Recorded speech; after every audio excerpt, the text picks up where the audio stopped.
Let us pray. Almighty God, the creator of the universe,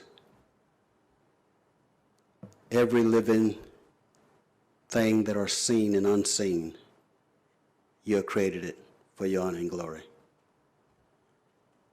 You have created these moments from the beginning of time to bring us together in this meeting. Lord, we ask your presence. We ask you to bless it. We pray for those of us who differs. May we work together to serve our people. Give us wisdom, give us understanding, and give us love for the work that we do for this community, for all people. Bless now those who are leading this meeting, their thoughts, their words. May you be elevated in all that's done and said today. We give you praise and we thank you, Lord, for your goodness to us. In your Son, Jesus' name we pray. Amen.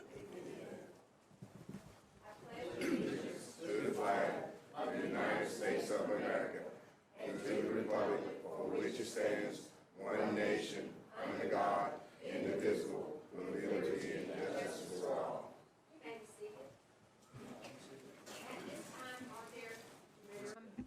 Turn it on. I'm on. Even though I'm loud, I'm turn my microphone on. At this time, is there any additions or deletions to our agenda that's before you? Motion to approve. I have a motion to approve. To have a second? Second. Have a motion and a second. All those in favor signify by raising your right hand. Seeing none opposed. The first item on our agenda would be official comments, and this evening I'll start with Commissioner Marley. I don't have anything this time, Mayor. Commissioner Scarola? Thanks, everyone, for coming to tonight's Board of Commissioners meeting. If those of you or any of you were at the National Night Out, it was a great time. It was held in conjunction with the Police Department and also the Chamber of Commerce, and it was great fun. And like I said, it's great for all of you to be here.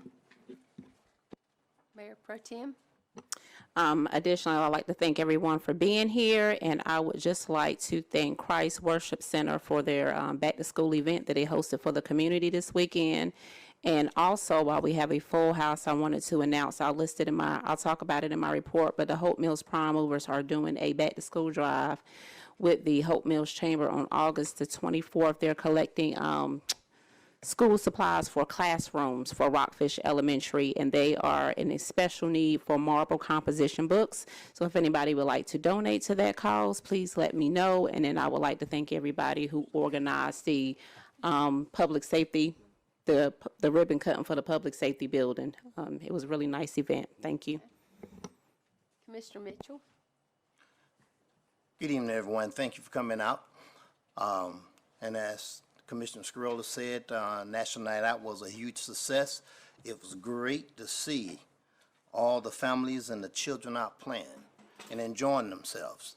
As we need more events like that inside of our community. Truly, our Hope Mills Police Department, those and Parks and Recs Department, and everyone that has supported that event, that's what it's all about.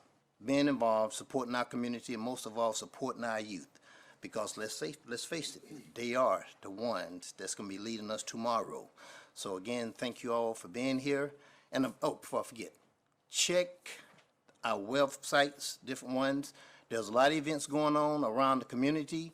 Up and Coming has information in Up and Coming magazine that you can check and keep track. And then there's the event schedule that comes out through the different chambers, Hope Mills Chamber, Spring Lake Chamber, as well as the Fairview area chambers. Check those sites out so you can keep track on the events that's going on in our community. Thank you. Commissioner Legg? Got here just in time, as always. Good to see everyone here this evening.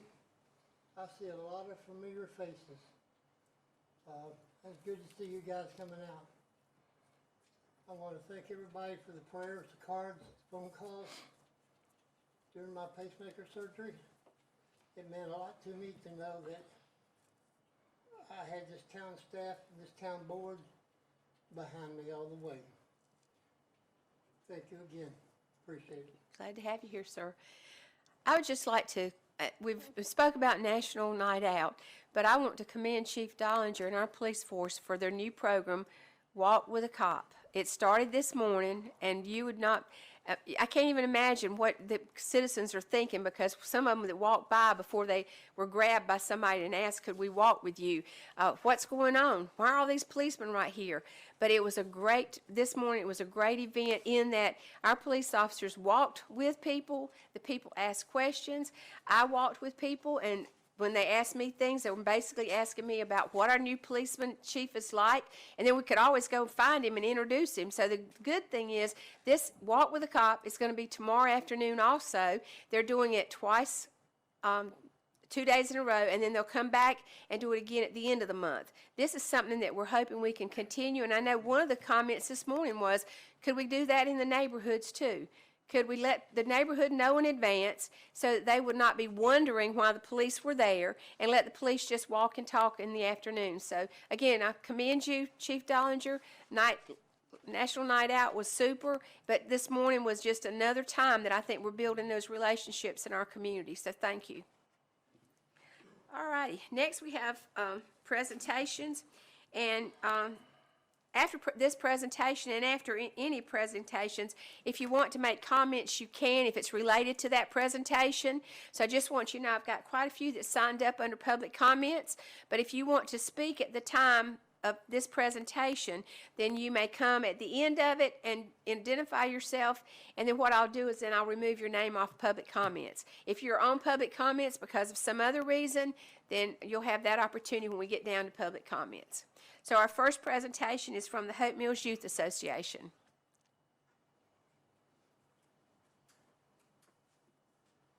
How are y'all this evening? Good, and you? I am Brian McDonald, president of the Hope Mills Youth Association.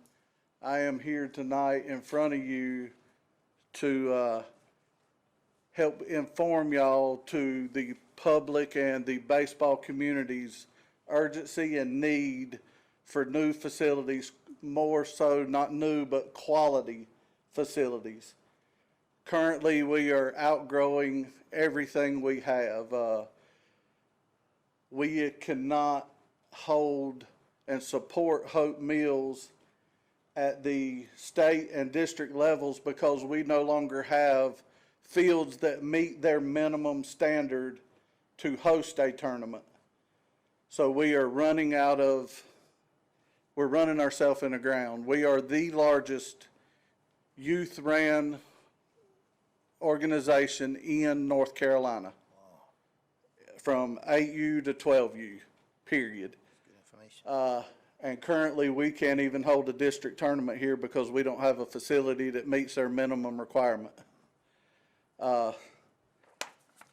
If the ballpark would go ahead and proceed as planned, just on the tournaments from district to state, even the possibility of some travel ball, you're looking at a possible $3 to $7 million increase in revenue yearly, as put out and based off of Fayetteville Parks and Cumberland website, where currently Lyman Street, Douglas Byrd, and the county facility generates $3 to $7 million annually just for Fayetteville Cumberland.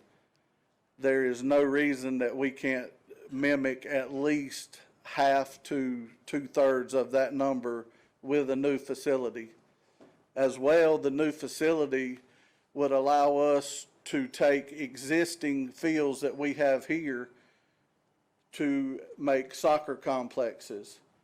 You could take both of the big fields, they're already lit, and you would have one dynamite soccer complex. Currently, whether y'all may or may not know, soccer for the last 2 fall seasons has encompassed over 800 children at an average cost to the rec department of $30 a child. So we could hold unreal soccer complexes. It would release the burden off the softball fields where baseball is taking over. There's just so many opportunities out there for the thing to do. You know, the biggest thing, these young men behind me here, they're our future. If we're not going to support them, I don't know why I volunteered my time for the last 27 years in youth baseball. You know, unfortunately, these fields at Brower Park are the same fields that I played on in 1980. They hadn't changed the lick. They just spun around when we built the clubhouse. So it is time for the town to invest in our future. Just a question. Yes, ma'am. Every year, we travel and we go to, we have actually been to the final of the World Series, but the tournaments that we go to, how much would that save our youth association and our town if we could play ball at home? In other words, we went to Lumberton, we went to all these different places where we had to provide food, travel, sometimes lodging, and that's what comes to mind to me. We can't have these events, but if we could, it would be another savings. Yes, ma'am. This year alone, and I'm sure y'all are not aware, but the Youth Association, through fundraisers of the concession stand and picture sales, donated $10,000 total to send 5 teams to state tournaments on behalf of Hope Mills. The 8U boys, they went all the way to Huntersville, Gastonia. That was $4,800. Mr. McLean went all the way to Polkton in Charlotte. That was another $3,000. Our girls softball team, I sent them to Town Creek, which is just outside of Southport. That's another $3,000 that the Youth Association donated to these kids on behalf of Hope Mills that didn't cost y'all a dime. Strictly a volunteer organization, and that's why I'm in it. Mr. Legg was very passionate about youth sports 100 years ago, and he has since got a little older. I currently have picked up the ball and am running with it to continue so that these children have everything I think they need. I know that when we were additional time when we went to Louisiana, Yes, the ma'am. times that we've actually made it to that next level, those levels, again, we probably could host something like that here because of the caliber of balls that we play, but it's always been that we couldn't. So I commend what you guys are doing, but also agree with you. You know, my son played youth ball and he played AU ball, and the thing about it is that I know what it was like, and we haven't changed. So just know that I appreciate you being here tonight, and any questions that any of you have for him? I have a statement, Madam Mayor. Okay. And just listen to you talking, before I came to the meeting tonight, I was looking at I know Dunn is hosting one coming up soon, and they're anticipating a $3.4 million economic impact in that area. What stands out most to me is for years I've been hearing on the news about the youth don't do anything. They don't get out. They're not active enough. Let me tell you what, based on what I've seen the past several years since I've been back in the country, and based on what you just said, we are the largest. This is information that needs to be put on some type of information package, some type of documentary. We need to share this with the community, as folks who know the impact that this activity has on the community. And the beauty of it is, it don't just impact the youth. Everyone is impacted by it. From one form, one shape or another, it has an impact on everyone. Oh, yes, sir. And the key to making sure everyone understands the importance of it is, like the mayor just said, look at the cost saving that has been to the town of Hope Mills. We don't have to sponsor anything that costs us a dime, but yet, though, we're benefiting from it. Thank you so very much for everything that you do. Yes, sir.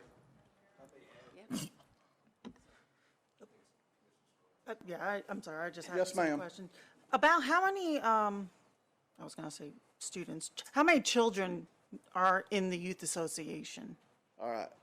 In baseball or total? total? Total last year in the spring, we had 873. 73. About how many teams does that come out to, do you?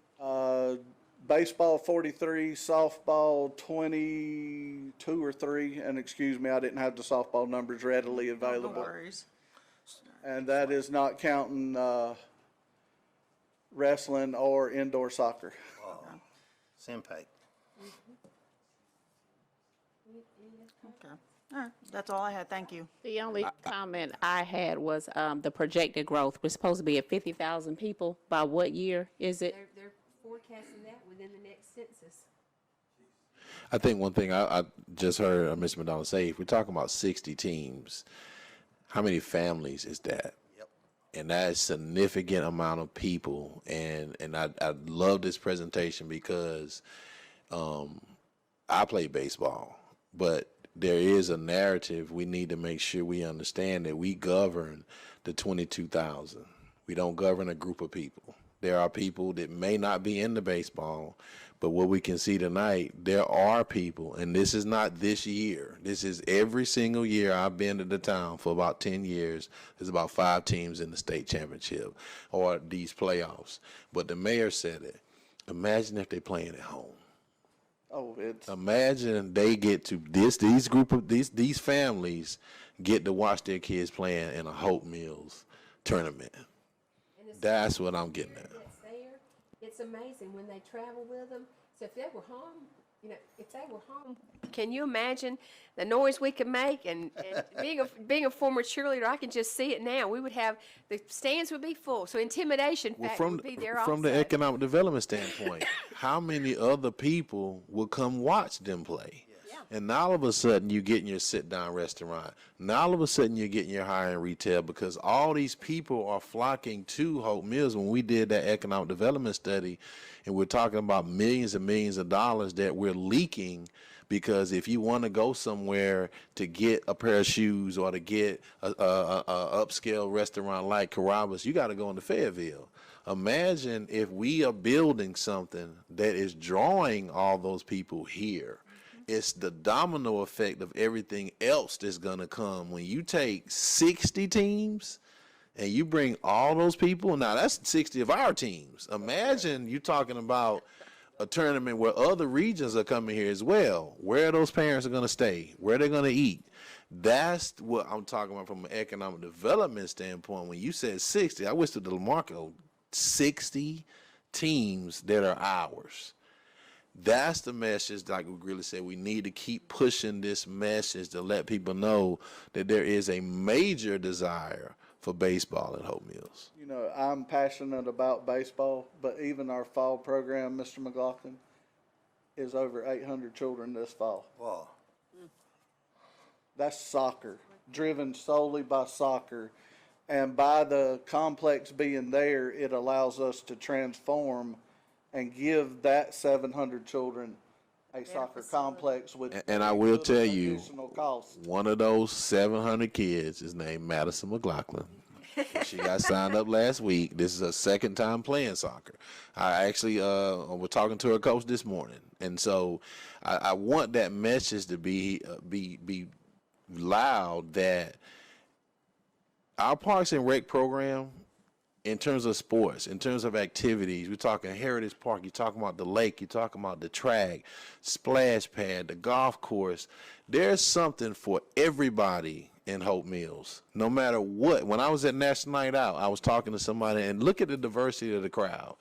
It's all kind of people here, and it's something for everybody. And that's what I want us to hammer home. We're not just doing baseball. You're taking these fields and converting them to soccer as well. So it's something for everybody here, and that should be something that everybody should be commended for. Just, Commissioner Scroll. but- I'm sorry. One more question. Hold on 1 second. You're jumping. When is the next, large tournament you guys have? The next large one that myself and several of these coaches would do is, unfortunately, we are going to play in the Winter World Series in Rocky Mountain, spending our money in another Yes, another community. Rocky yes. Mountain? Do you Every have one the of roundabout us. dates? Jeff, is Winter World Series. We get 'em in posted. September. Yeah, we get 'em. September. We can get them from them.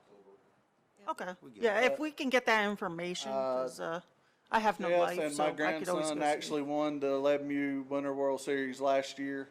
We will be going back again this year. Me as an 11U coach, him as a 12U.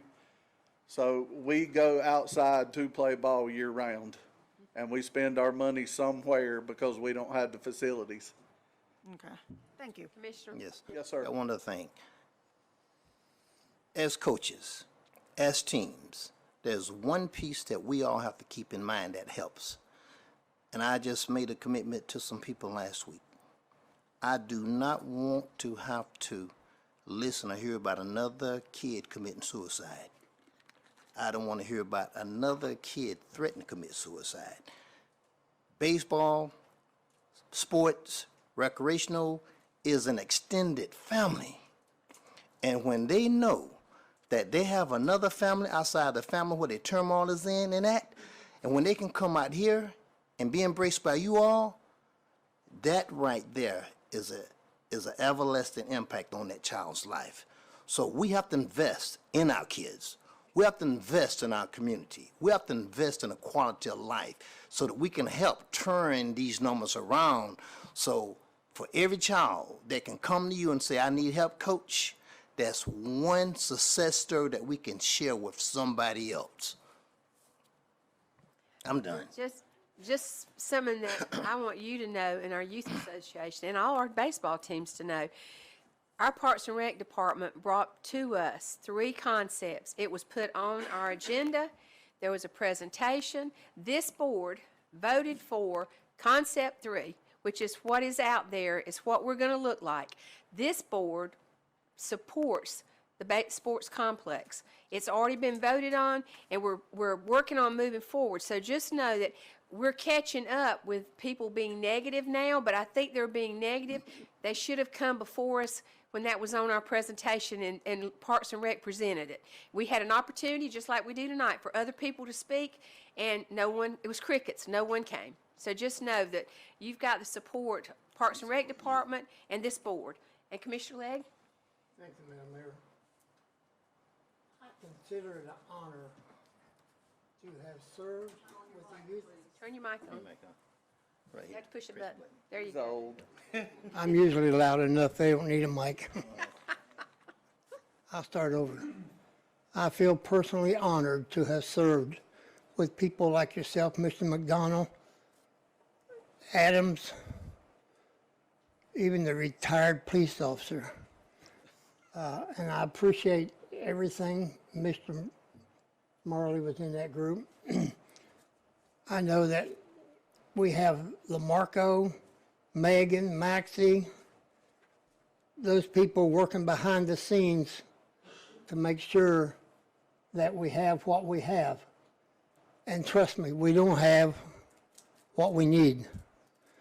We've got ball fields, but are they the right kind of ball fields to bring money into this town? Not just the kids, but money. The kids bring money. And I don't mean cash money, I mean outside money. We have, as a youth program, which all of you know, I was with the Youth Association for 40-some years. And I considered it an honor when I go places like Florida and I'd introduce myself to somebody and say, I'm from Hope Mills. They'd say, oh, you guys got one of the best ball programs in the nation. My chest would swell up. That's all, Madam Mayor. Thank you. Thank you. Now, is there anyone else? LaMarco? Yeah, real quick, I just wanted to, and you hit on it, good evening, first of all. I just want to hit on a couple points, and you made the points a little bit, Madam Mayor, to talk a little bit about the sports complex and what it is. As you said, the original master plan did call for a multi-purpose field complex, which, we say baseball, but all of these fields, at least 3 of them, can be converted to play soccer on at the same time. So what we've shown in Concept C is in keeping with the original master plan.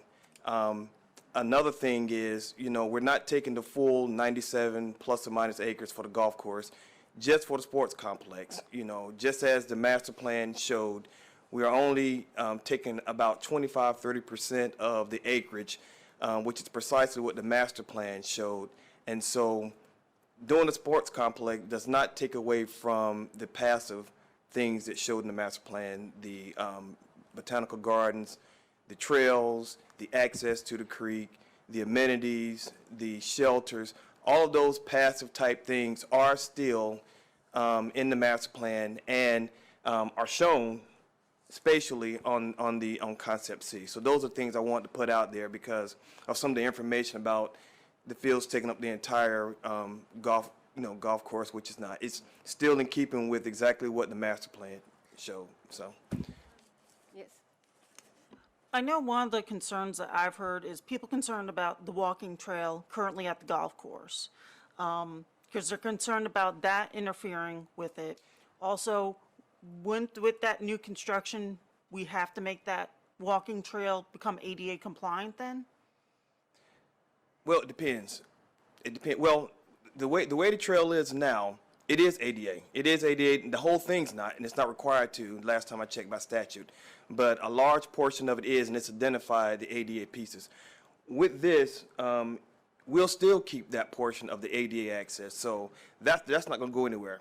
But actually, if you look at, and we're going to get a rendering done, with this plan, it actually expands the trail. So you're not going to lose the trail. You're actually going to get expanded trail because the outside perimeter of the ball fields will be the trail. So you're actually going to gain about, 2 miles of trail, if not more. So that's the other thing I want to, thanks for bringing that up. And the comprehensive plan is on our website if someone wants to look at it, because I think if you look in there, you'll see that there's trails that extend back the creek. There's also an amphitheater. There's so many things that could be in that area. And all along, the walking trail and access to the creek was one of the intents of that plan. So if somebody just takes a look at the big picture, they'll be surprised at what we have in the future. We can't afford it right now, but what we can do by stages. Okay, thank you, all sir. I have. All right, is there anyone that has signed up that feels the need and wants to come up and speak? We're more than happy, okay? If you'll just identify yourself and come to the microphone and also list your address.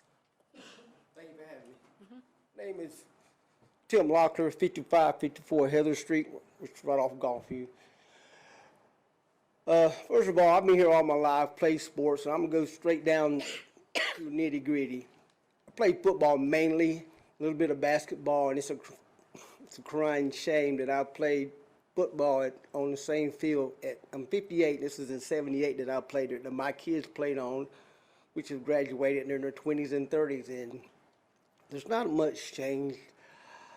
My biggest complaint, because I'm a big football, I keep hearing baseball. My kids played it on. My youngest son played in the World Series in Atlanta, Covington, Georgia, and getting back to reiterate what he was saying about the money bringing into town, we had an awesome open ceremony in Covington, Georgia, right off of 20, and the town reaped benefits big time financially, going out to eat and everything, so that would benefit Hope Mills big time. But I'm a firm believer we need a sports complex to accommodate pretty much football, soccer, and I'm going to throw another one up, and it's a growing sport, and that's pickleball.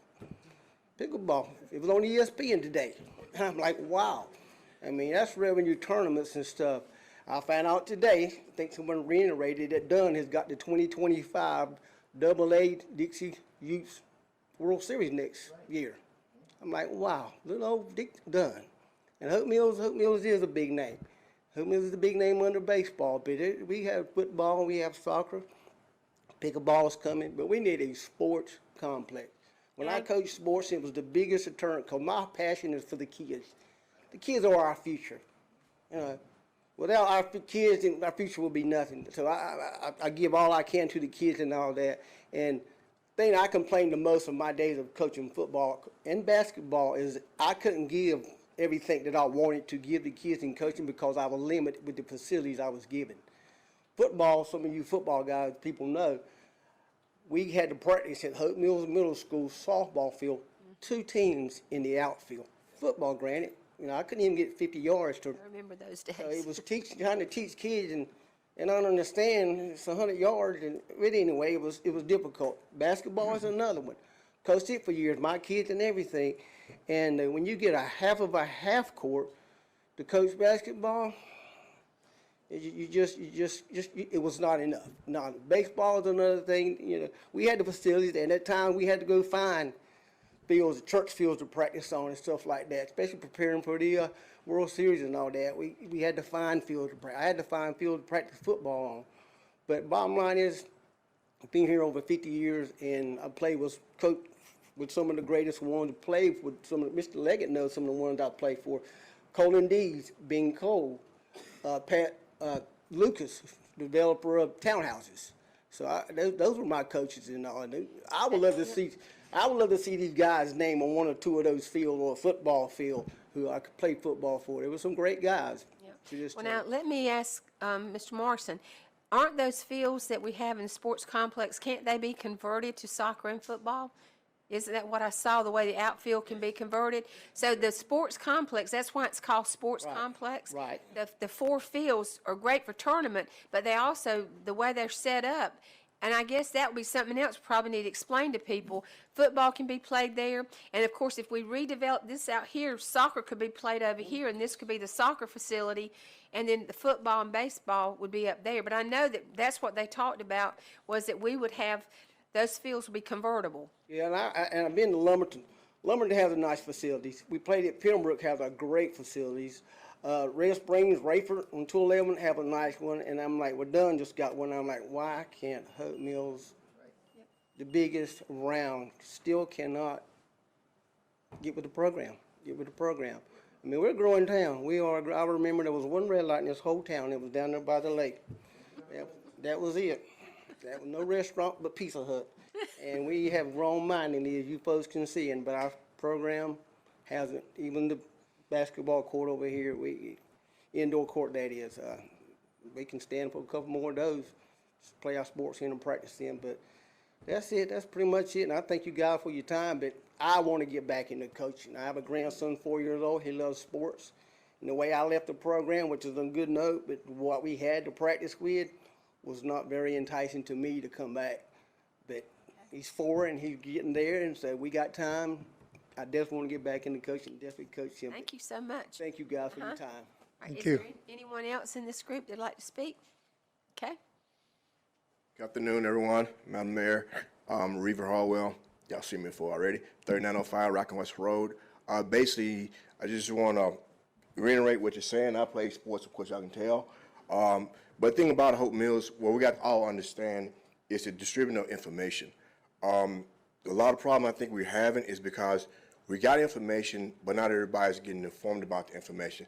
Like you're saying about the complex and everything, put that out to everybody so they can know what's going on. And I think when we do something like that, then people would stop sending crazy comments out on the news and everything, or the bulletin board and everything. Because at the end of the day, the money is out there for the Hope Mills to get, but right now, yes, we're losing money, and it's not all about the money, it's actually about the people. If you have good people here, then everything else will flow the right way and stuff. So we need to work on our people skills first, I think, as a whole, and stop writing negative comments about each other and everything. So I think that's number one we need to work on. As a whole, as a Hope Mills community, work on people skills and treat people how you want to be treated overall. You know, the negative comment stuff need to stop across the board with everybody. As far as building the complex and everything, I support y'all 100%. But here's the flip side to it too. You have to have someone for somebody to stay at too. You know, the two gonna have to go together, because we can say that we have a complex here and we can have all our people here playing the sports and everything. That's great. But what about the other people coming in town that's traveling here and everything? We're going to lose money because they're going to Fayetteville or they're going into Lumberton and everything. So we got to do a balance act in some way, some shape or form. We have to try to do both. Have a place for them to stay at, because once again, where you stay is where you're going to spend your money at.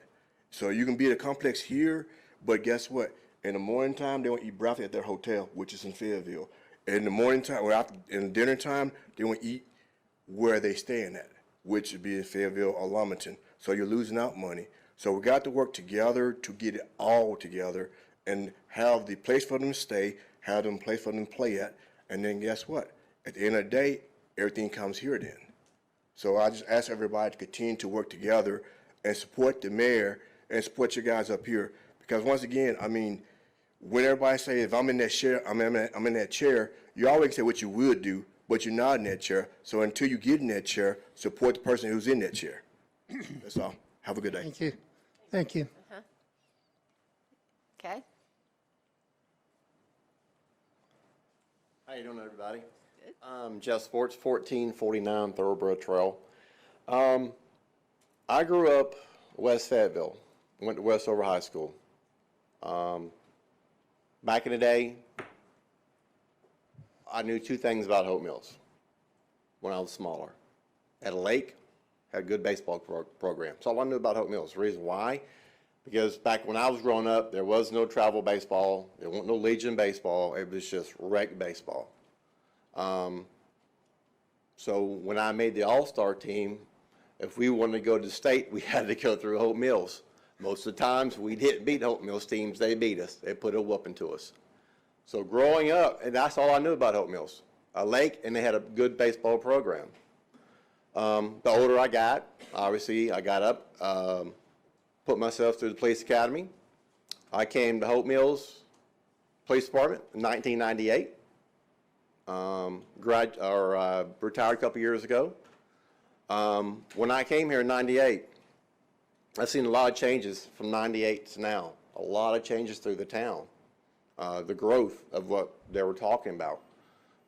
All the stores, restaurants that we've got. We didn't have it back in the day. But what has not changed? Our baseball fields, our softball fields, soccer fields. That has not changed.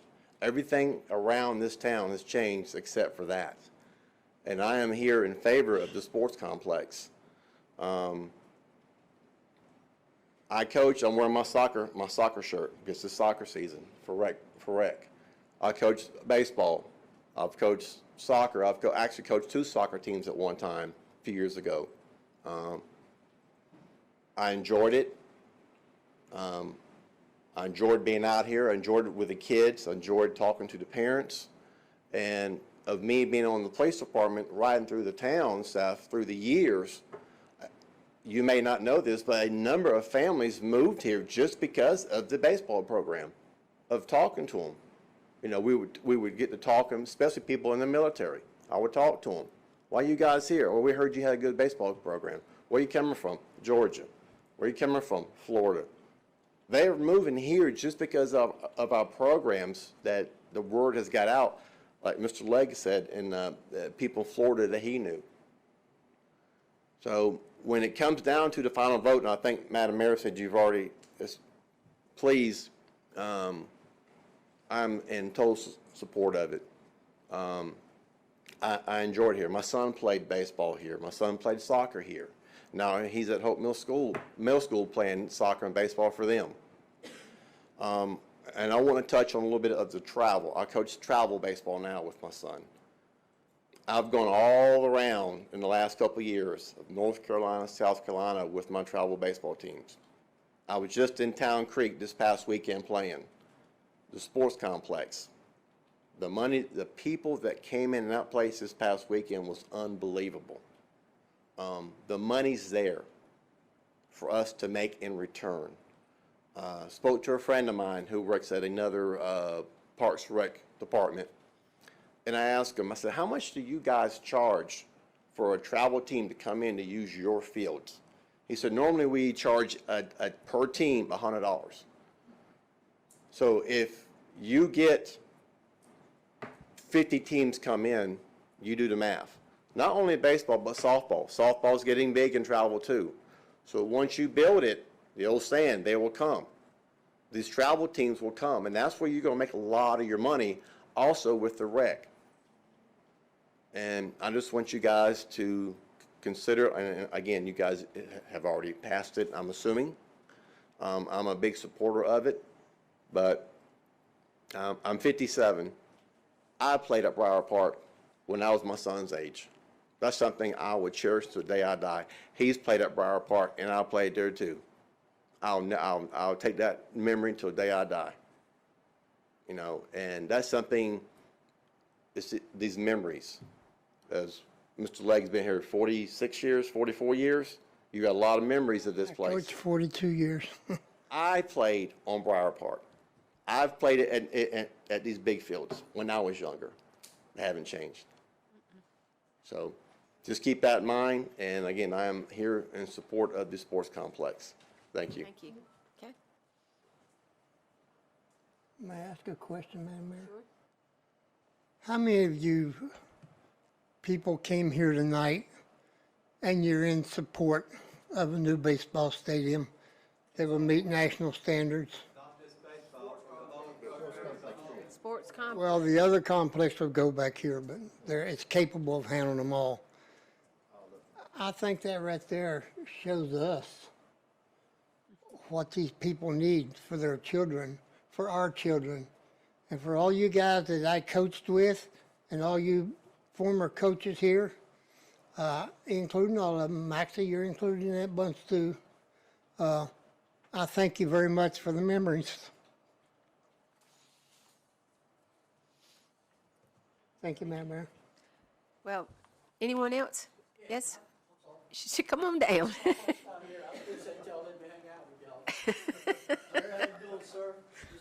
Hello.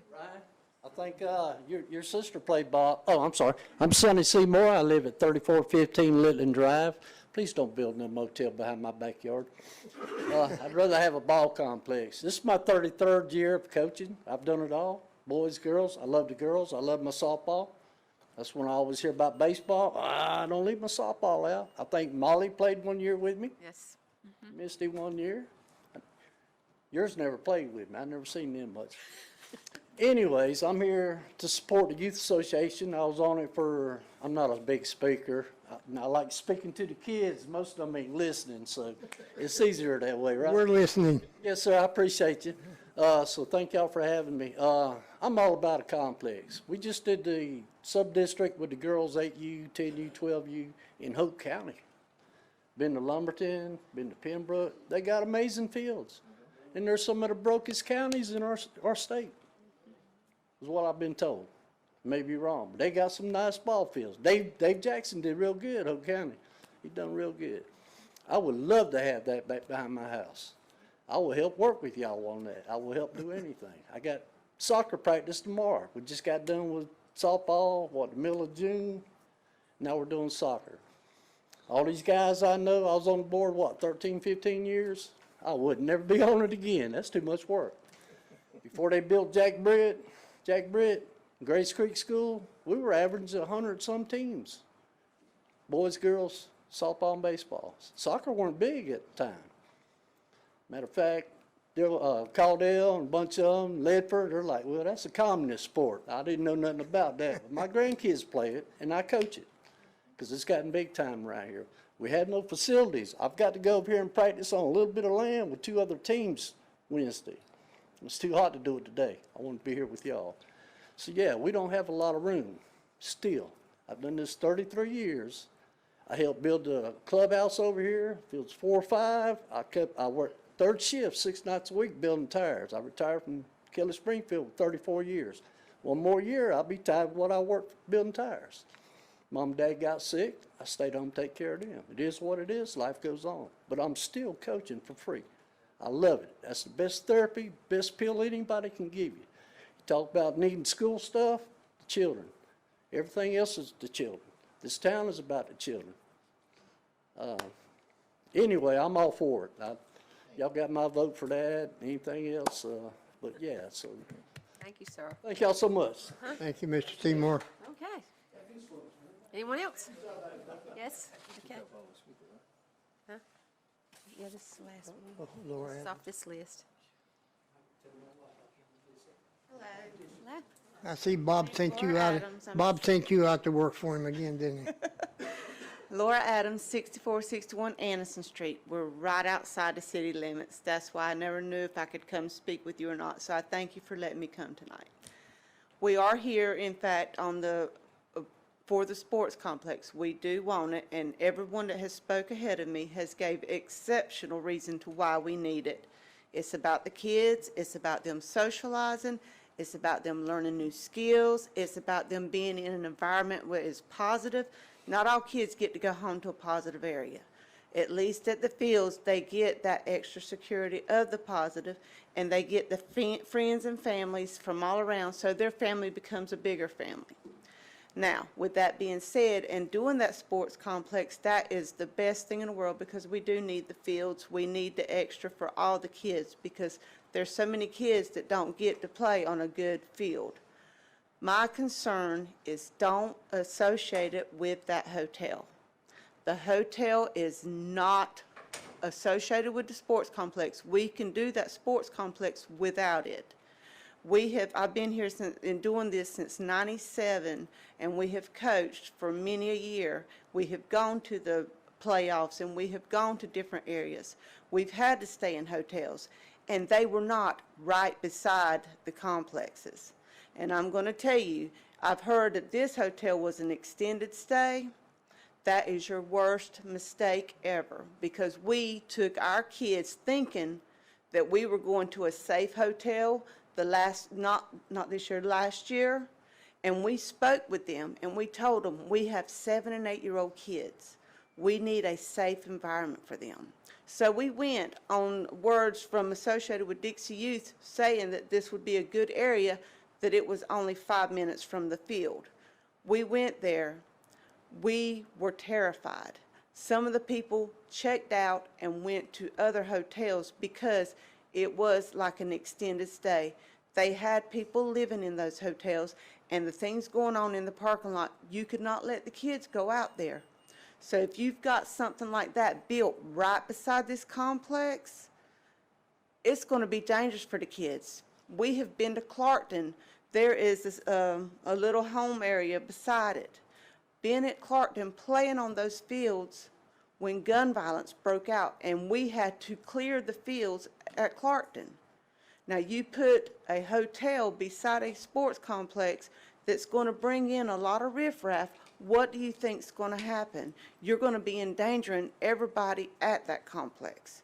Get some distance between it. Let it be somewhere else. If you want to vote for that hotel and let that private dealer make his money, do that. But don't associate it with the complex, because everybody has always said Hope Mills is all about the kids, all about the community.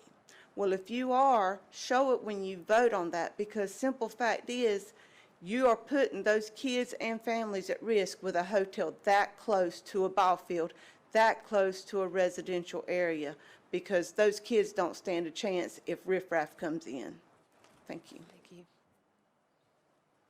Mr. McLaughlin, do you want to say something? Just point of clarification, because we hear a lot of information that comes out, and what we're charged with is doing the research. I haven't seen one piece of evidence that associates hotels with negative environments for kids. I have talked to the owner. What he has expressed to us was more of a Marriott-style hotel. But I want people to make sure they understand. One thing that this gentleman said about is when people come to these tournaments, where are they going to stay? There are some World Series tournaments you can't host if you don't have a certain number of hotels. So we're going to build this amazing complex for sports, but we can't utilize them to generate the $7 million in revenue, because I was the guy that sat here and mentioned tax increase. I wasn't pretty popular by mentioning that, but I commend this board for listening to the public by saying they did not want their taxes increased. But one of the reasons why was because we were banking on the growth. So we cannot not raise taxes and then kill all development that comes, and then not take advantage of a wide open freeway of revenue coming with these sports complexes. So what's the point of building it if we don't have the ability to host them and utilize them properly, because we don't have the hotels? People will stay at the hotels in Fayetteville. When Lumberton had their tournaments, they stayed here. So what we're basically saying is build a complex, but go eat in Fayetteville. Go spend money in Fayetteville, because we don't have the structure to be able to utilize and keep that money in Hope Mills. So that's something we need to make sure we're mindful of. But I'm doing the deep digs. I haven't seen anything that associates hotels with negative impacts with kids. I'm not saying that there are not negative environments in certain cities that have high crime. I'm simply saying that if I'm talking to PD and I'm looking at all the demographics, I'm not seeing that a hotel tied to a sports complex or being near a sports complex is putting our children in harm's way. I haven't found that research. I have looked through it to see, but I want to make sure everybody's mindful of the economic development piece. The ball fields are going to generate a desire for hotels. The hotels are going to generate a desire for sit-down restaurants. That'll generate a desire for retail. We call it an economic development, a cycle of life. You take one of those pieces out, and that wheel doesn't turn anymore. We were talking about the environment off Chickenfoot Road. We have been taking Publix off Chickenfoot Road for 5, 6, 7 years. We approved one neighborhood off of Sand Hill Road, and it's coming like crazy. But until that development was built, we would always hear we needed more rooftops. So a lot of these different things are catalysts for other things. You can't take one piece out and actually expect any success at the level that we're trying to do. Yes. Sure. But you even said it yourself, and even going with the citizens are saying, okay, we have a sports complex, it's on the golf course, it's huge, it's humongous. Even with their previous tournaments, people are going, if they had to go to hotels in Lumberton, they're still gonna come. So we don't need to have the hotel. Now, granted, it hasn't come to us yet, but even if we don't have a hotel on the golf course, they're gonna come. That I agree with. I'm saying while they're here, they're not going to spend money here because we don't have anything for them to stay here. So what happens is what he was saying too. If I go to a tournament in Lumberton and I got to get a hotel in Fayetteville, when it's time for that tournament to be over, I'm going to eat where I got my hotel. That's all I was simply Probably saying. now, at this point, since we're discussing something that hasn't come before the board, it would probably be better not to discuss. My attorney over here is nodding his head. You're given a predisposition to anything. So the board has to make the final decisions, just like the board approved the sports complex. So just know that we appreciate everyone's input, and that's everyone that signed up. And unless there's something different that hasn't been said, we'll move on. Is there? Okay, okay? I'm not good at speaker now. My name's Bob Adams. I've been coaching at Hope Mills like 25 years. I live at 6461 Anderson Street. About the hotel situation, I've been doing this for 25 years. I've been to states probably about 10 times already, where you go to the motels. Yes, you do. When you go to that complex, you're going to eat around that local area, because you're going to have breaks in between the game, like 2-hour breaks. You're not going to ride all the way back where your motel is to go eat. You're going to eat in that regular area around that ball fields. That's the way we have always done. Like I said, I've been to about 10 of these states, all over North Carolina. I've done travel ball for like 6 years. Nothing against the motel, okay? But we got these interstates you can put the motels, not in the middle of a housing development and a sports complex. You got the brand new interstate coming across here. What's wrong with motels out there? You got the interstate over here by 301. They're expanding everything. Nice places for hotels. That's where hotels are generally built anyway, by interstates, because easy access on and off. Nothing against the motel. We do need motels if you're going to do stuff like this. That's not the issue. But put it right around a house and development and where your kids is actually going to be, huge groups of people. That hotels, I mean, I know you're talking about a study. I've been to these places. These motels, a lot of these times, over times when they start being there for a while, they get ran down or whatever. It brings bad people around the areas.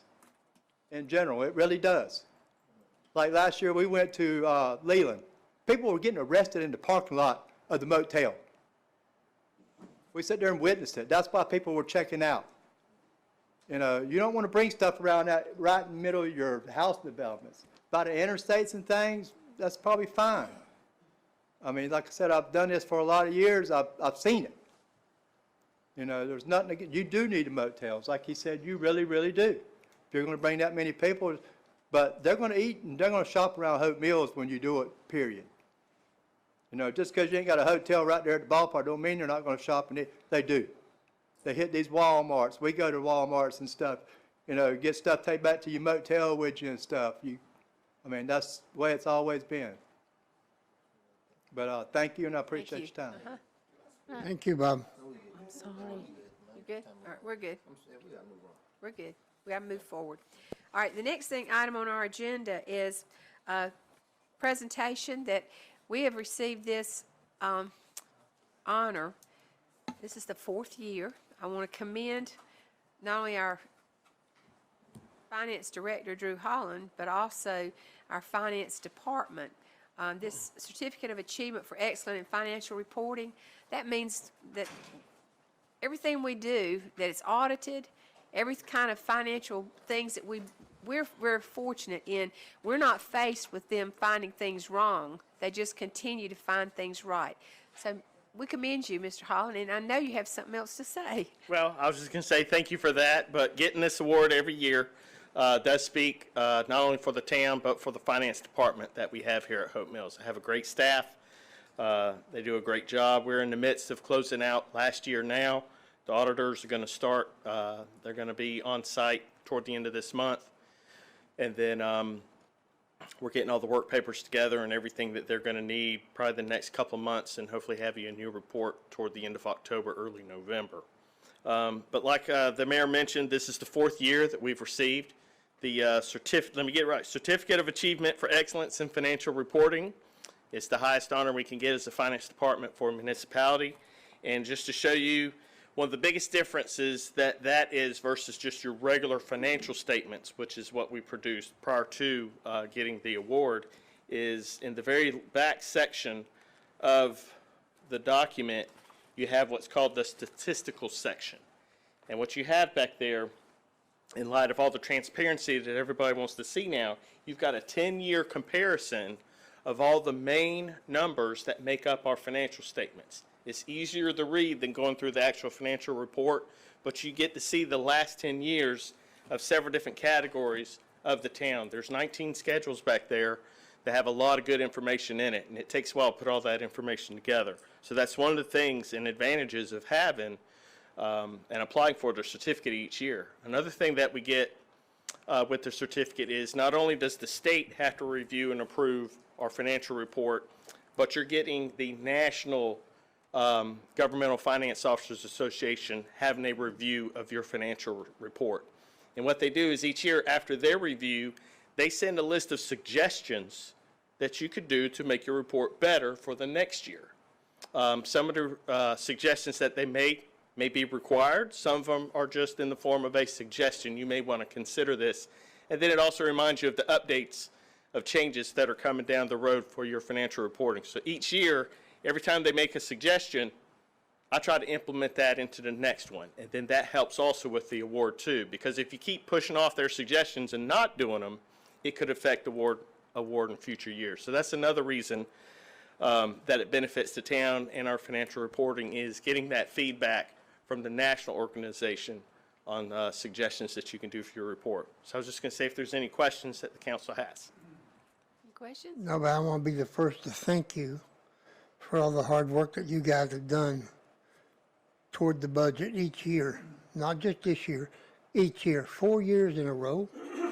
Come on, get real, people. We got the A team here. Thank you, Drew. Thank you, Drew. Okay, well, thank y'all. Thank you, Drew. All right. All right, next, public hearings, and we have a hearing for annexation ordinance A 2023-06, 7163 Rockfish Road. This parcel consists of 1.198 acres plus or minus and will be contiguous to the existing town limits. And I'll turn it over to Emily.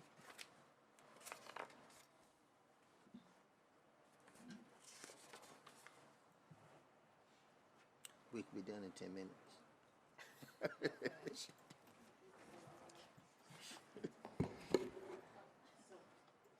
Tonight's annexation request is for, the Town of Hope Mills received annexation petition for 1.25 plus or minus acres of land from Elkin and Associates on behalf of Petromarts LLC. It's tied to PIN number 9494-87-2510. Subject property is adjacent to other commercially zoned properties that are currently located in the town, including an adjacent shopping center that houses Cape Fear Valley Primary Care, Brazilian Jiu-Jitsu Academy, and a pharmacy. This is also near the Food Lion and Traymore Village shopping area. Staff is requesting authorization to proceed with initially zoning the property under the C2P Planned Service and Retail District. And this is giving an idea of location.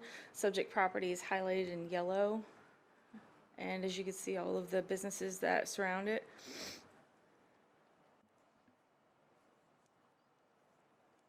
And if there are no further questions of me, I ask that the floor be opened to the public for public hearing. Okay. At this time, is there anyone that would like to speak in? Motion to open I'm public sorry. hearing. I'm jumping right ahead. Yes. Thank you. At this time, is there anyone that would like to speak in favor of this project? Anyone that would like to speak against this project? Motion to close. Motion to close. And now, at this time, do any of our commissioners have a question for, okay? Currently, what is that? Is this? It's an empty lot right now. Okay. Mayor, Uh-huh. I'd like to make a motion that we adopt ordinance A 2023-06 for the annexation of 1.198 acres plus or minus located at 7163 Rockfish Road and belonging to Petro Marts LLC. Second. Have a motion and a second. Any other comments? All those in favor signify by raising your right hand. Seeing none opposed. I'm not wanting to put you on the spot, but I do want to say something that I think is very important. Right now, we're getting a lot of negative publicity related to projects and developments that come into the town. Our board, and this has started years ago when we first hired the planner, everything goes through the planning department. All members of the planning department go through and decide if it's up or down, and then it goes to the planning board, and then it comes back to this board for a decision. Now, there's no kickbacks, there's no money that exchanges hands, no member of this board gets anything until you present it or it's in our agenda that we can read prior to the meeting. And I think that's important for our community to know, because the people that are making innuendos and things about who's going to get money, you know, that it's not happening. And I think the way, of course, our interim town manager, but he was our planning director, and the way we have carried forward from the time of hiring him, there's no influence that we have whatsoever except when our board makes that final decision. And Chancellor, I want to commend you for the organization you do, but I know that Commissioner Scarola, Commissioner Mitchell, they have attended most recently our planning board meetings, and I know that they know the process that we go through, and we don't get any side reasons for us to vote one way or the other. We just have to depend on our planning team. So And I would say, one, that would be unethical. Two, that would be illegal for any of that to happen. Right. But one thing, everyone has to understand that our staff and the amazing staff we have, before anything comes in this room, the level of detail, the level of involvement that we have at an extreme level. And I say extreme because we hear every Thursday at 9 from developers from Kentucky all the way across this country. When they engage our entire team, our plan review team that we put together, they have never been to a municipality that is as thorough as we are. We now have, in addition to the departments, planning department, Parks and Rec, stormwater, public works in terms of streets. Now PwC is at our plan review so they can give developers the water and sewer information. We now have NCDOT stopping in every now and then from Cumberland County Schools, because we're cognizant of, if we're doing a residential development, how it affects the school system capacity, so they'll know when to build new high schools to just about everybody. So I don't take it personally when I hear the secret meetings or whatever. I invite them. Yes. This is my card. Call me. Nobody's calling us. We are the source of the information Only thing I can do is beg you to engage us so we can give you a proper education on what's happening so that the public can see we're actually fighting for the residents. Now, we take it on the chin when we get hammered for supposedly supporting these decisions at this planning level, but no one sees the permitting that 8 months later, we're shredding sets of plans because they're not in compliance with our actual ordinances. And we're doing that on behalf of the town residents to ensure that whatever you're approving is built to the highest level and the highest standards. And we are a small town. I know that other municipalities twice and triple this size does not have a team like we have. And so we have board members that come to plan review. So I don't know where the deal would come into play where we can pay you guys, because there's not an exchange of money other than, but let's talk numbers. If we were to tell you that in May of this year, we're at triple the amount of permit revenues that we had all last year, that's where the money is going. And that money is going right back to the general fund to pump right back into the community. There has never been, especially under my watch, an exchange of money tied to a board official. I don't even know where that would happen and to what benefit. You just guys have the unfortunate burden of being the one everybody's shooting at for the decisions, but you're making that decision based on our data. That's right. Yes. Can you explain, I mean, we're going to reiterate it multiple times, I'm sure, forever, that you have to do your due diligence regardless of what comes before you? This is, and when I've been a planner, I'm still over the department, but it's not my project. We are simply receiving and processing someone's right to file a request on their property. This is not our project. It has never been our project. Even if I'm for or against a recommendation, it's going to be made with an extreme amount of due diligence, because I have board members like you guys elected. You'll ask me, what do you think we should do?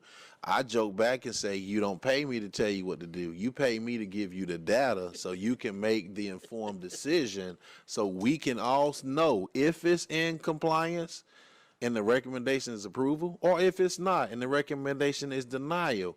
We can stand on that foundation because we made that denial based on facts. We made that approval based on facts. Everybody that knows me knows if my dad came to plan review and those plans are not in compliance, it's a denial.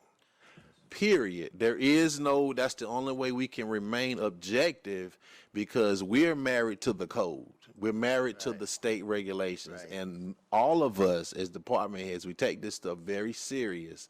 And so you're not going to come to me to compromise anything with the zoning ordinance. You're not going to go to Lamarco to compromise anything with the parks and regulations, Beth with the stormwater, especially Don with public works. You're going to come into that room and you're going to deal with a team of people who are directly connected, because if it's a stormwater issue that bleeds into a zoning issue, Beth is calling Emily. If it's a zoning issue that's bleeding into a parks and rec issue, we're calling Lamarco. And everyone that engages us is fully aware of that. So I just don't see where there would be an opportunity for there to be something that's below the board that we. Madam Mayor. And I think too, with everybody, it's eyes and hands on, and Yes. everybody's got an opinion, and that's what I think is most important. Is there's no reason really for us to be there at your planning meeting, because it's going to come back to us for a vote, and whatever opinions we have needs to be open to whatever you present. But the main thing is, I think miscommunications right now, people need to know what the process is, and so you've explained it, and hopefully whoever's watching will listen and know that how it process goes. And years ago, when they said we had the good old boy system, well, now that was 50 years ago. Well, it's funny and you that's say what that, because we're not there now. I've had to say, we don't do the handshake stuff. No, more. That's Madam not Mayor, how we do business. Listen, this past Thursday, and I'm going for information and education when I sit in those planning review meetings, to learn, to have an understanding, so that when issues do come up, I am somewhat familiar. I wish there was, I don't know if we can, but there was some way, if we could publish the one that I cited on this past Thursday, would be an ideal one for educational information. The level of discussion, the question that was asked and answered was spot on, and everything was informational, regulatory, regulation-driven. And that is the type of information that citizens needs to go and understand the level of discussion they go into. And I walked out of that Thursday knowing that they're doing the job they get paid to do. And one of the first things I always ask anyone, no matter what comes before this board, is, are we in compliance by the regulation, the policy, and the law? Not sometime, but all the time. And I tell them, one thing I have, make it hard for me to say no, because if it's not right, I'm gonna say no if you don't support it with the facts and the truth. And y'all are doing that. The citizens need to know that y'all are doing that. Citizens, some of y'all are watching too much TV. There is no drug deals or backroom dealing that goes on here. They do it by the book. Madam Mayor, I would just like to say I thank you all for doing it by the book. I was going to do the same thing. Thank you for doing it by the book. Yep, and I appreciate this clarification. Thank you very much. Thank you. Yes, and we'll now move on to our consent agenda. Is there anything on our consent agenda that you would like moved to new business, or do I have a motion to? Motion to approve. Have a motion to approve. Do I have a second? Have a motion, a second. All those in favor signify by raising your right hand. Seeing none opposed. Next, we have discussion and possible action related to special events planning for fiscal year 23-24. And who gets this? Mr. Morrison and Megan, and Lamarco. How about that? We have a slide presentation. Kind of like when COVID hit, we came to you guys when we wanted to For a short meet. to modify the way we do programs and some of the things. And so tonight what we have a brief presentation hitting the high points of some of the programs that we've made some adjustments to. But in your packet, you have the full calendar and dates of upcoming events, because we kind of want to let you all know what we're doing to tweak some of the events, some dates, some makeup dates related to 4th of July and the fireworks situation. I do want to add that a lot of the work that the Megans have put into the program came directly from the surveys that you all asked us to issue. And so they took a lot of that into consideration.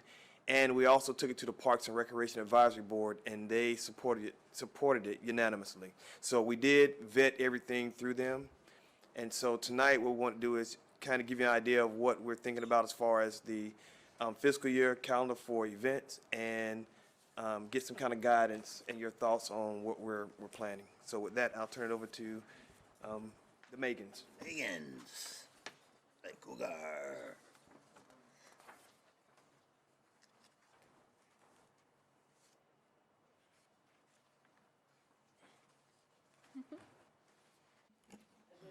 High-tech adjustments here. Close enough.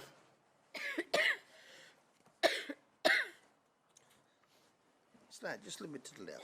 Just a little bit.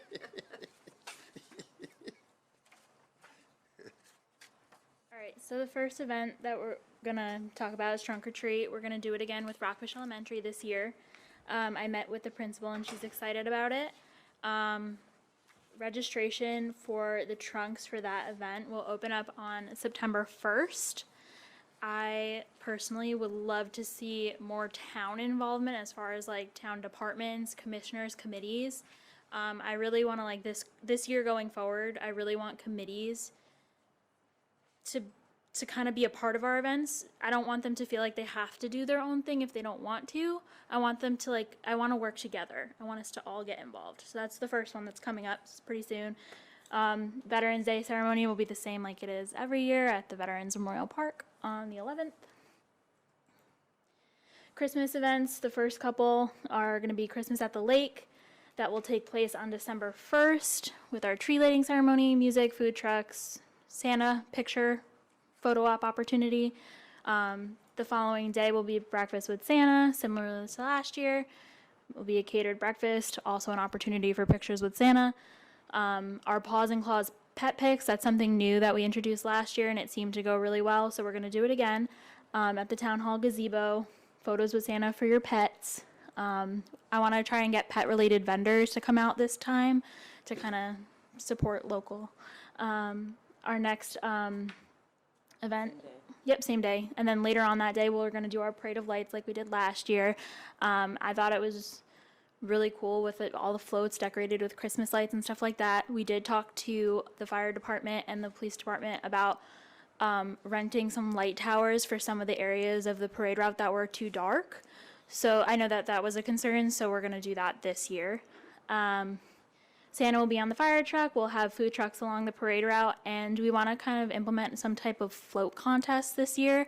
We're not really sure what the prize will be, but we were talking about doing something like maybe try to get a Yeti cooler donated and fill it with goodies from businesses around Hope Mills, something that people will want, and hopefully will encourage people to participate, especially with floats, because I know that the community likes to see that.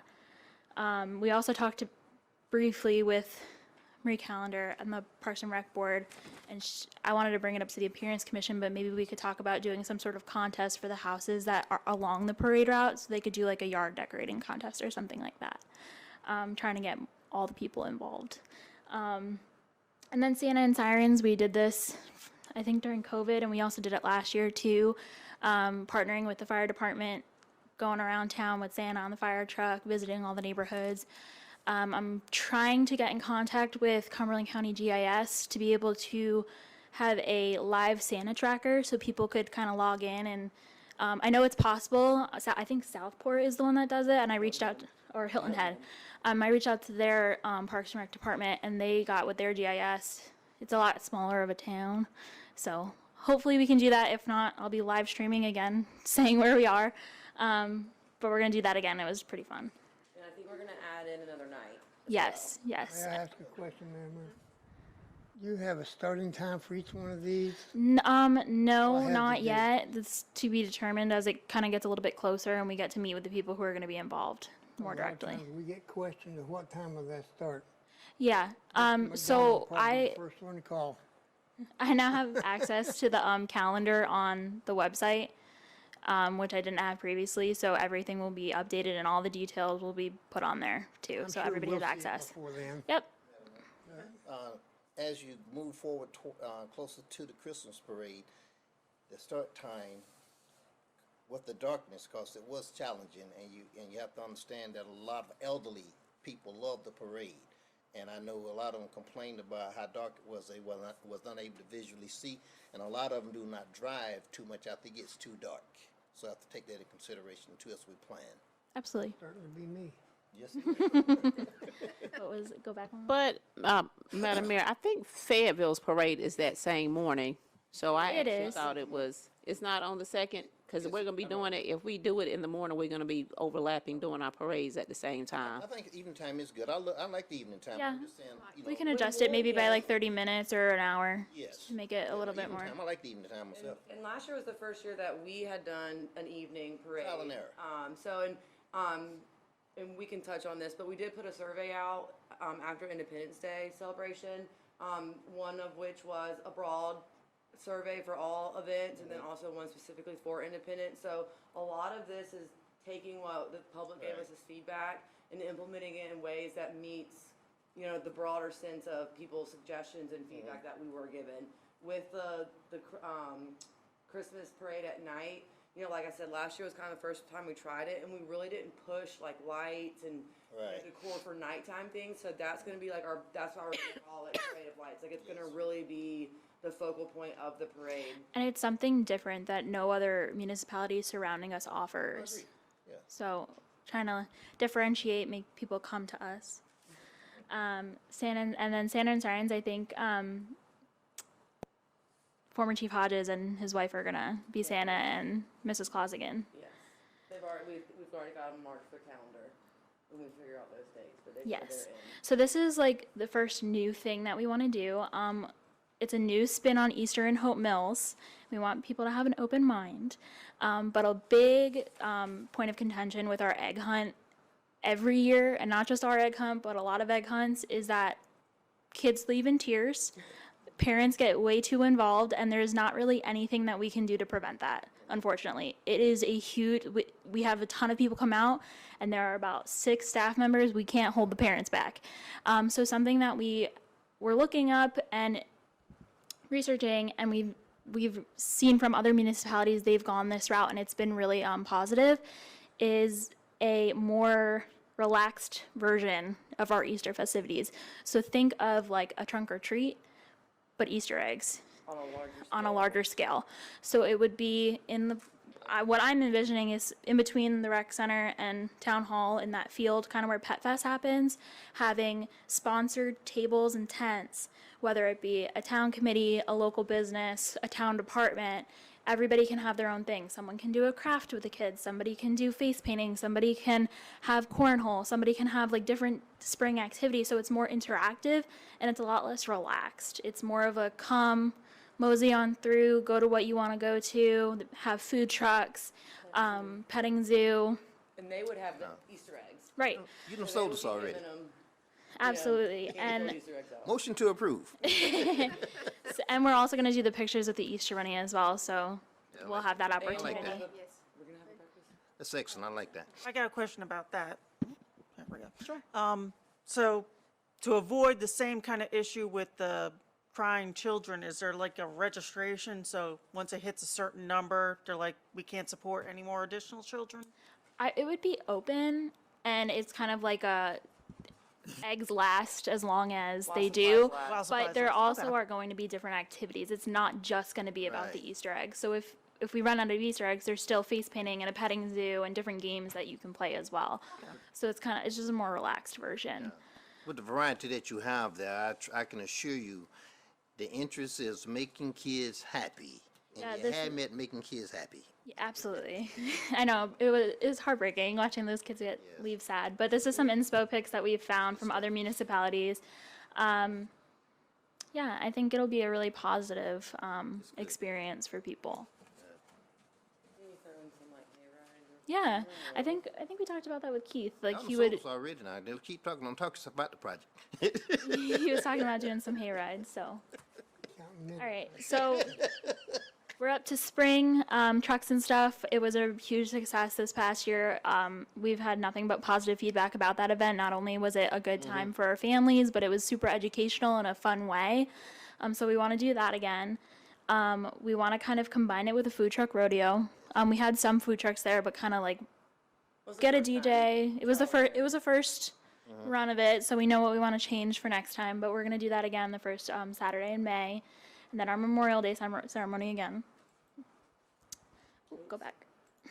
Okay, so Independence Day. So based on the feedback that we received, some people were unhappy with the date that we did it on. However, a lot of people were happy with the date that we did it on. So it was really 50-50 split. A lot of people don't get off for 4th of July, so they were happy that it was on a Saturday. A lot of people want to do things with their families on Saturday. A lot of people went to Fayetteville. A lot of people went to Fort Bragg. So what we're discussing is all the different possibilities that we could do.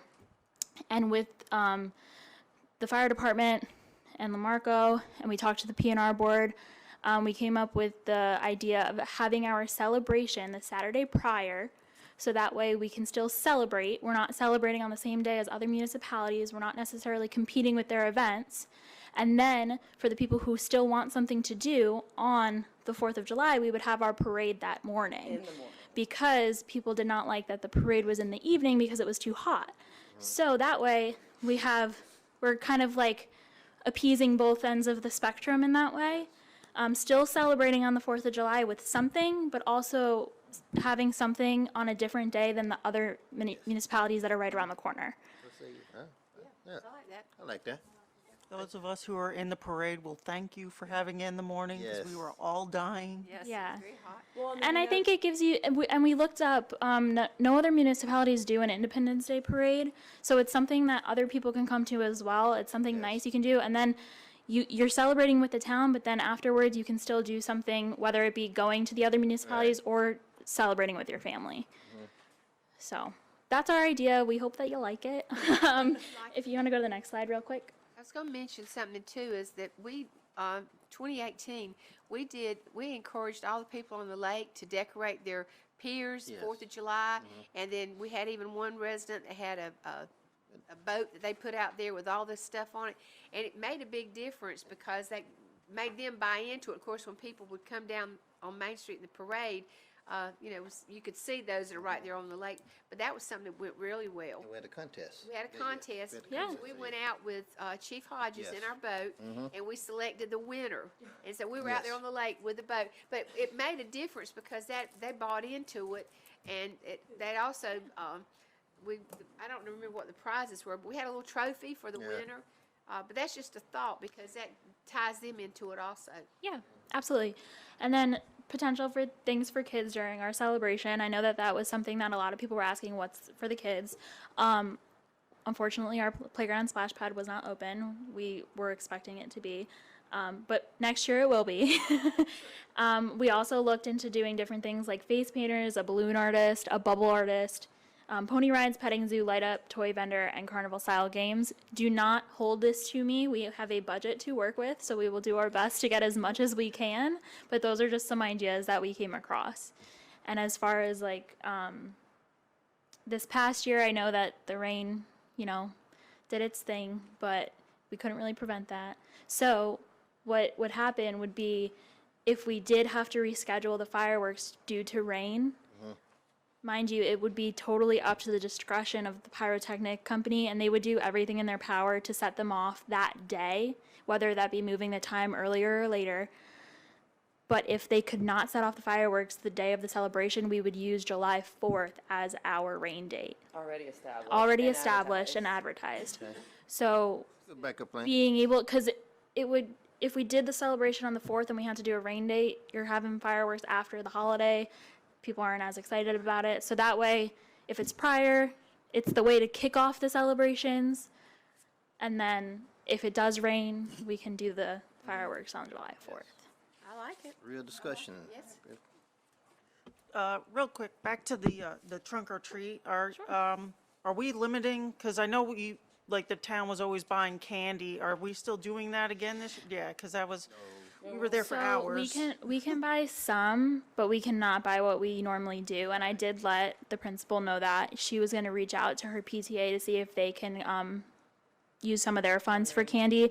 But we're going to really stress the fact that any candy we do buy is meant for replenishing, not to provide for you.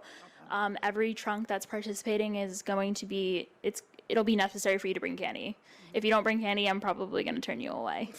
So that'll be something we'll that. also look at, we'll go to Walmart and some other places locally to see if we can have some donations given. Yep. So we just don't have the amount that we had in previous years for candy. So we are still going to be able to do a little bit, but just not to the extent that we did. We can even do some sort of candy drive if that's a thing. Did we have because I did it for the last, 2 years. Did we have enough vehicles show up for those events? Yeah, I think last year was great. Last year I was think plenty. We've talked about the light up toys that came To Antoine Independence Fuller Day. to Independence Day, getting him to come out. It's starting to get dark earlier then too. So trying to just get some other things incorporated to that time. I think Couple food trucks. The fire department's going to bring their the smokehouse, but make it like a haunted house. So there'll be some other things. We've talked about a DJ. I'll talk to you guys about that. But and see if we can just get some other type of entertainment out here. Megan met with the principal from Rockfish, and she loves the whole partnership. She loves the partnership. so- She wants to partner with us for the Easter event. She loves it. Right, Hershey's and telling you want some candy. Originally, when we started the trunk or treat, everybody that had a trunk brought their own Brought candy. their own candy, yes. And what we did at that point was there was a ticket that they got when they came in the field, and so that when you knew you had reached the limit on, because what they do is everybody will go 2 or 3 different times. When we limited how many people were coming through, then what happened was, you're still going to say, well, that turned somebody away, but most often there's been another trunk or treat somewhere close by. But what happened was then we could determine how many people were coming in the gate, and then people couldn't come back in another time. But the people that were there bought their own candy. Yes. I think, didn't we clicked them? Yeah, we counted it. I can't think off it the was top of over my head, 1,000 but we had over people. 1,000 Saying people if show we have up. so many that come, that's why I think we started supplementing the Yes. candy. Yeah, we did our own candy up And- until about, what, 8 years ago? Madam Mayor, the only problem with that is, because I've done that several times, is when you have that level of children, I could have $200 of candy, you can right. have $100 of candy. yeah. So, am I'm beside you, am I gonna tell the kids don't have candy? So, you might have $500 worth of candy, so you have to replenish those people because it's very hard to Absolutely, and that's No, that's and what we it's want to hard. do. We just want to make sure people aren't showing up with zero candy and expecting us and to it is provide a- it. Thing is, a lot of them now Yes. just show up because they know you're going to gonna give them provide it. candy. And last year there was only one trunk that did that, so I think the way we marketed it, it did work. And we had extra, you know. And we had a really lot of pushed. extra candy because we did push to bring your own, and not only that, but we're not giving handfuls out. It's 1 or 2 pieces per kid rather than like 2 heaping handfuls and then it disappears. Or letting the kid just. Yeah. Yeah. So I think that the way we marketed it last year, it did work. We did have leftover candy, but I know we're gonna be able to purchase like a 1/6 of what we normally do. So I tried to run out myself so I can go home You early. guys It might is be a- getting a bonus from the dentist, I don't know. It is a big football game that night. It's Jack Brett and Southview play that night, so it's gonna be like. But the other thing I was gonna say is when because I heard the proposal at our Parks and Rec meeting, if we try it and we need to change up something, it's not like we're married to it. It's just something different that you all are trying, and so Absolutely. we tried and. So people don't lose it, because I know some people will lose it, especially over their 4th of July celebration, but you try it and you kind of see how it works. It's not like you're married to it forever. Always have Right, an and we after are event using survey. we're using survey responses as our feedback. It's not just like we're doing this to do it. We're using feedback from everybody and trying to do what's best for everybody, not just one particular party. Thank you very much. Do Y'all we did a need good to job. approve this? No. Or do we just need to? We just All right. wanted your Just feedback. FYI. Thank you. Everybody's back very with you later. pleased. We'll get back with you. Yeah. Gonna do it tomorrow anyway, right? Yeah. I will say that last year, even with the 2 pieces of candy per truck, my daughter still had so much candy she couldn't carry the bag. I So think it goes back to how many trunks we had. Yeah. We don't charge. What's the next one, man? Madam Mayor, what's next? Next is new business. New business. Yes, you ready for that? All righty, our next item is under new business, and that is consideration of resolution R 2023-22 to set a public hearing for annexation A 2023-7. Well, I'll make a motion that we approve Resolution R 2023-22, fixing a public hearing at 7 p.m. on Monday, August 21st, 2023 in Hope Mills Town Hall on the question of annexation number A 2023-07 requested by petition filed pursuant to GS 168-58. Second. Have a motion, have a second. Any other discussion? All in favor, signify by raising your right hand. One thing that I want to mention that, and again, this is just a comment that was made recently, is what do we have for our senior citizens to do? And so my thought is, when we were at that senior expo, when we were there, one of the thoughts was if we did something like that for senior citizens in Hope Mills and did it on a scale of having the tables and everything set with lots of information, they had giveaways too, invite our citizens that participate in our senior events at our Parks and Rec department. But we'd probably need to have something that's geared towards senior citizens, because now we've kind of, yes, they can all go to all this, but we're gearing again, don't want to leave them out. Mr. Markson did leave out, but we started that conversation this morning. Good, okay, So good. we're on it. We don't want to just start the conversation. We want to have an action plan. So how soon can you get back with us, a plan of action, so when it can be executed? You'll have some at the next board meeting. Sounds like a plan. That's good, Yeah. thank you. Because Yeah. I think what happened, we had a small group that came from Hope Mills to Bill Chris Center, but that group would have felt like there would have been more, but where it was located, it was too far for some of them to get out there. Well, one thing I heard back was having it wouldn't be that challenging because the vendors are already there. We just need to facilitate a location here. And so that's the conversation we started today. I'll bring you updated at Okay, next. sounds thank good. you. Thank Yeah. you. All righty, next we have manager's reports. Is there anything you have to add or anything? One thing I'd like to do is commend Police Chief Dollinger, because the part about the call-in ceasefire program, It was very powerful. And the reason why I had him send this to me so we can put it in the report is, along with Walk with a Cop that started this week, people need to understand that if you're a felon in our community and you have a high rate of recidivism and you could possibly end up committing a crime to go back in, this program was asking you to come in so we can link you with Job Corps, so we can link you with substance abuse and things of that nature. And I think that's something that should be highlighted, because you don't hear about that from a lot of municipalities and police organizations, that we're actually saying, come in and let us help you with job skills and things of that nature. Dollinger even talked about Mr. Gardner, Gary Gardner, works for the prison reentry program and things of that nature. So those are other additional things that we're doing that are tied to the community involvement and things of that nature.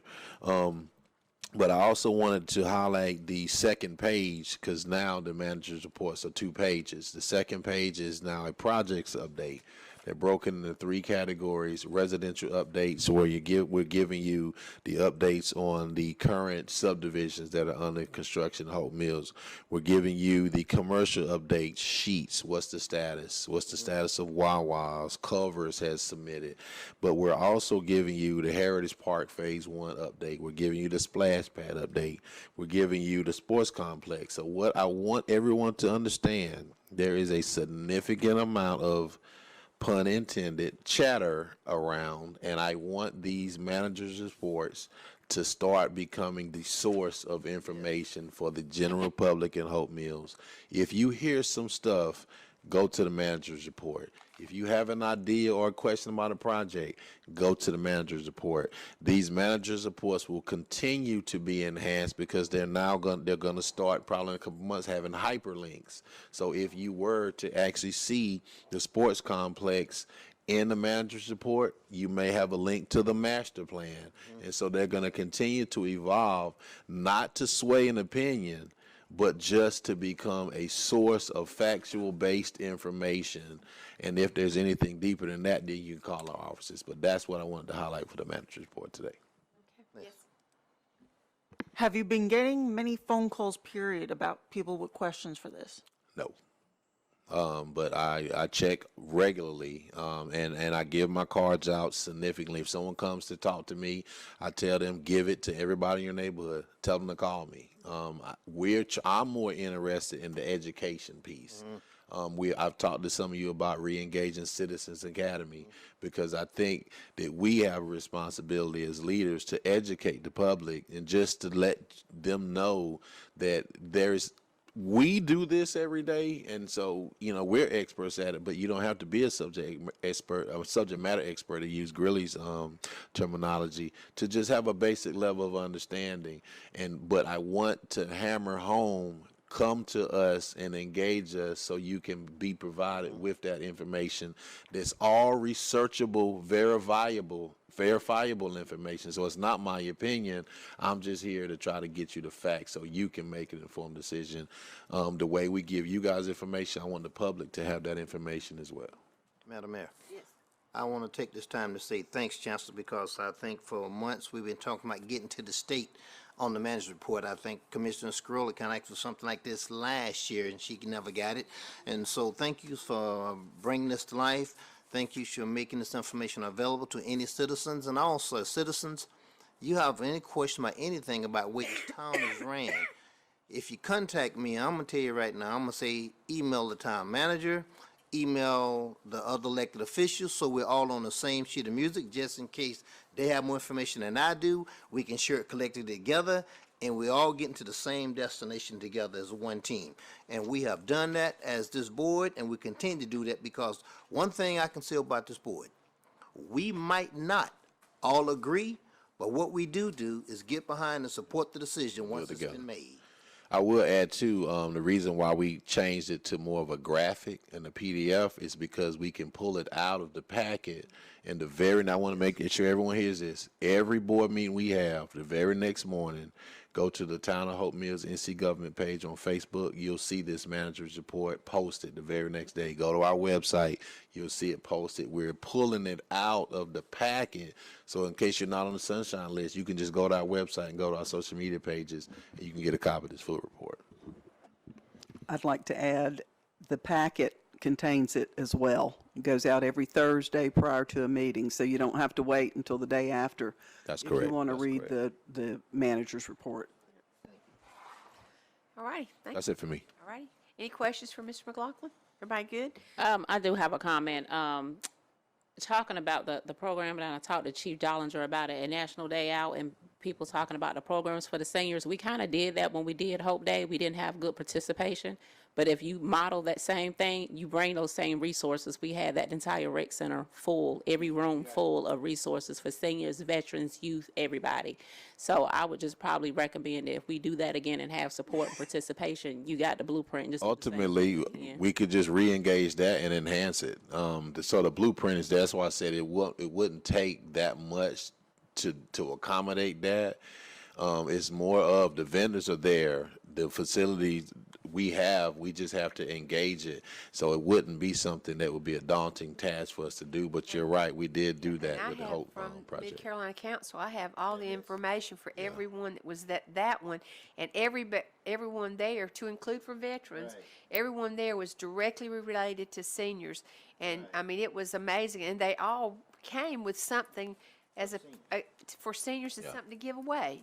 So you could see them, getting their bag of items and stuff. But I do believe that's an automatic mailing list right there that we could just request. And so that could add to the Hope, and we'd hit probably everything that is available for them. Yeah, that's a good point. Okay. All right. And last on our list would be committee updates. Commissioner Marley, do you have anything? I left my paper in the truck. They're going to kill me, but I will tell you they are working on plans for for Christmas coming up. They got some good plans for that. They're also working on their headstone cleaning project, trying to get that lined up as well. So they just know that the HPC is working hard for the town. Okay. All right, Commissioner Mitchell, that Parents Commission and RULAC. Did not make the appearance committee meeting, Madam Mayor. I had another conflicting engagement, and RULAC is scheduled to meet later on this month. Okay. Commissioner Scarola, Veterans Affairs.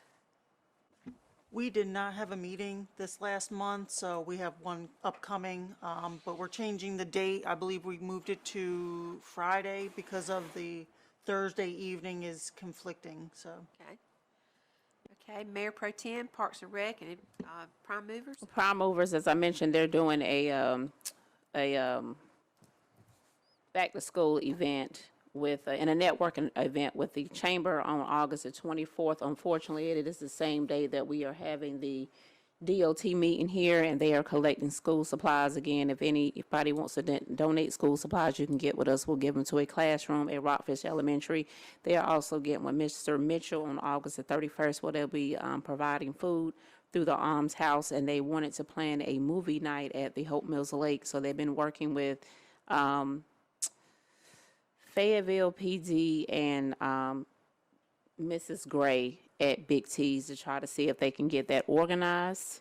And I am currently heavily recruiting for members for the Hope Mills Prime Movers. And with Parks and Rec, a lot of the discussion was heavy about the new programs, special events calendar that was presented tonight. The only thing that I wanted to bring up was that the Thomas Campbell Oakman Chapel, they have ordered signage for the park. And just to remind everyone that the chapel is now phase 1 of Heritage Park. And we did have a discussion about removing all of the playground equipment from Herring Park. They've done an assessment, and a lot of that equipment is not up to code, it's not up to date. And from our understanding, there's a lot of questionable activity that goes on at Herring Park.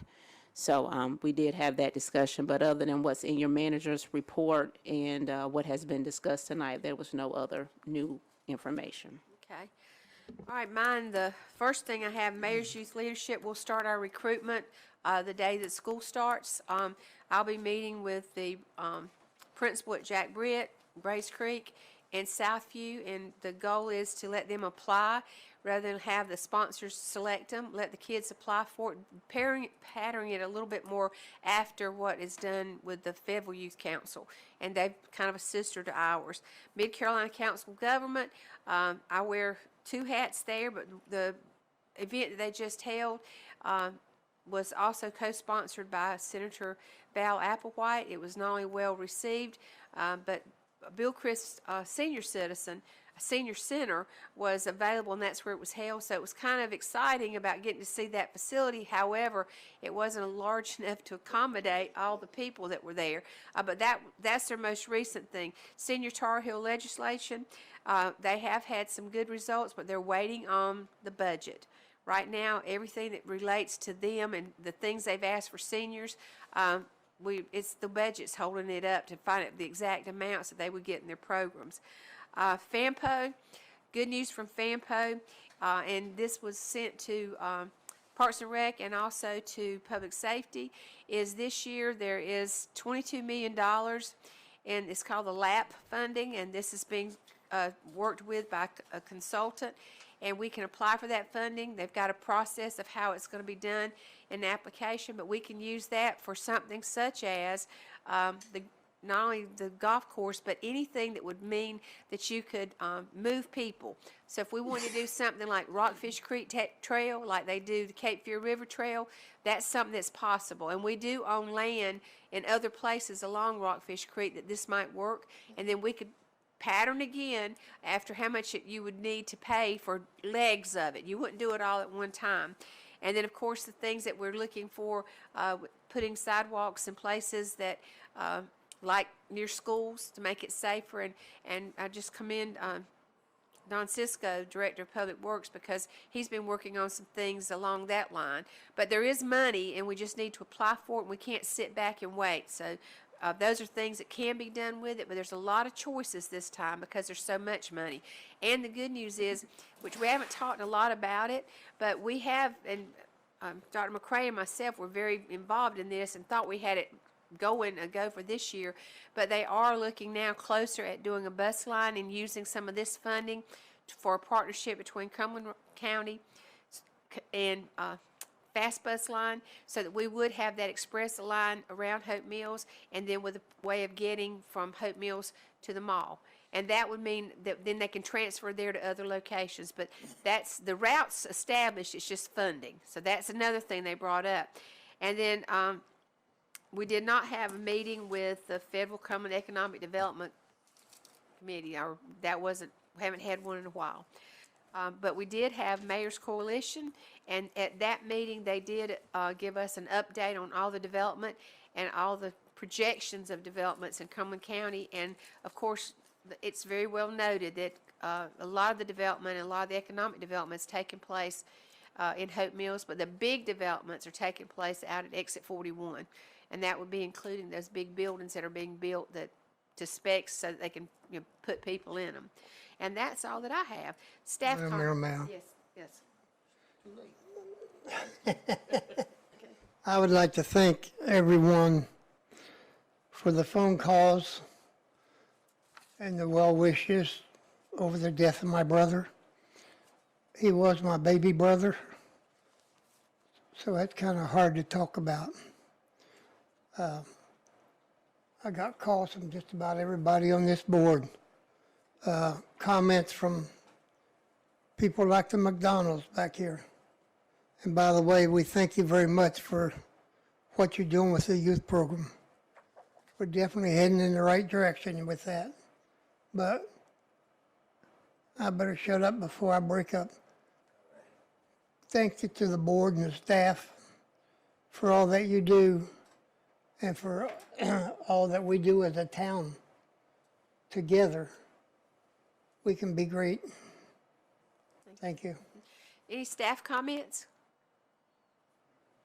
Nothing? Just to remind everybody, the DOT Town Hall, we'll be sending out reminder, revised flyer that kind of just reiterates that this is an information session, that they're gracefully agreeing to come to us to just provide us some general updates on the DOT projects in the area. He did mention today, and I can say this with confidence, that the Golfview and Rockfish Road would not start construction until next year. So if there were any concerns about November and where they'd be in construction, that doesn't appear to be anything that would negatively impact our ability to vote on property. Yes, ma'am? I did think of something. Just wanted to remind everybody about the liaisons and the chairs meeting tomorrow to discuss events that the committees can participate in. And also a reminder that we are doing the Pack the Meals again with United Way, and this year it's going to be held at the Crown because they needed more space, and they're estimating we're going to pack twice as many meals as we did last year. Hope Meals won the Spirit Award last year because we had the most staff and employees there that packed the meal, so we're looking forward to that again, and it's our partnership with United Way, which it also benefits us because of our alms house needs there too. Anything else? Anybody? All righty. Do we have a motion? Motion to adjourn, and we'll see you soon. We didn't get anything from